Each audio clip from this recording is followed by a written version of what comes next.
Welcome to IBTV. గొనుపాడు గ్రామ పంచాయతీలో గ్రామ సభను ఘనంగా నిర్వహించారు. గ్రామ సర్పంచ్ శ్రీమతి జి రాములమ్మ ఆధ్వర్యంలో స్పెషల్ ఆఫీసర్ జయన్న, పంచాయతీ కార్యదర్శి సమక్షంలో ఈ కార్యక్రమం జరిగింది. సమావేశాన్ని తెలంగాణ రాష్ట్ర గీతంతో ప్రారంభించి అనంతరం ముఖ్యమంత్రి సందేశాన్ని చదివారు. వివిధ శాఖల అధికారులు పాల్గొని ప్రభుత్వ పథకాలపై వివరాలు అందించారు. అంటే వృద్ధాప్య పెన్షన్ అంటే తెలుసు కదా, ముసలి వాళ్ళకి వచ్చేది 66 మందికి వృద్ధాప్య పెన్షన్ వస్తుంది.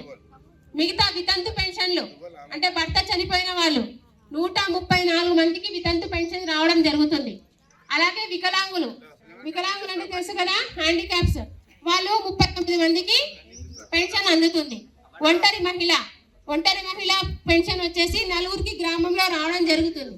అయితే మనకు ప్రభుత్వం వచ్చేసి అది తొందరలో కొత్త పెన్షన్లకు ఏమంటారు సైట్ ఓపెన్ చేస్తా అని చెప్పారు. కాబట్టి మీరు ఎవరన్నా లబ్ధిదారులు ఉంటే మీ దగ్గర అప్లికేషన్ పెట్టుకోండి, అవి మాకు తెచ్చివ్వండి.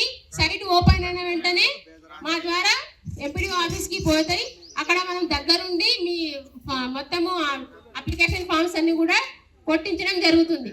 లేదంటే మీరు ఆన్లైన్లోనే చేసుకుంటామంటే ఆన్లైన్లోనే ప్రాసెస్ జరుగుతుంది అనే విషయాన్ని కూడా మీకు తెలియజేయడం జరుగుతుంది. కాబట్టి ప్రతి ఒక్కరు కూడా లబ్ధిదారులు ఎవరైతే ఉన్నారో వాళ్ళందరూ కూడా పెన్షన్ ఫామ్స్ రెడీ చేసి పెట్టుకోండి. అంతే, అది ప్రభుత్వం అనేది తొందరగా రిలీజ్ చేస్తా అని చెప్పినారు కాబట్టి చెప్తున్నాం. ఇప్పుడైతే కొత్త పెన్షన్స్ అయితే ఇప్పుడైతే రావడం లేదు, కానీ అతి తొందరలో వస్తుంది అనేది ప్రభుత్వం నుంచి వచ్చిన విషయం. వయస్సు కూడా ఇప్పుడు మనకు 60 సంవత్సరాలు ఉండాలి అని అంటున్నారు, 62 సంవత్సరాలు అంటున్నారు.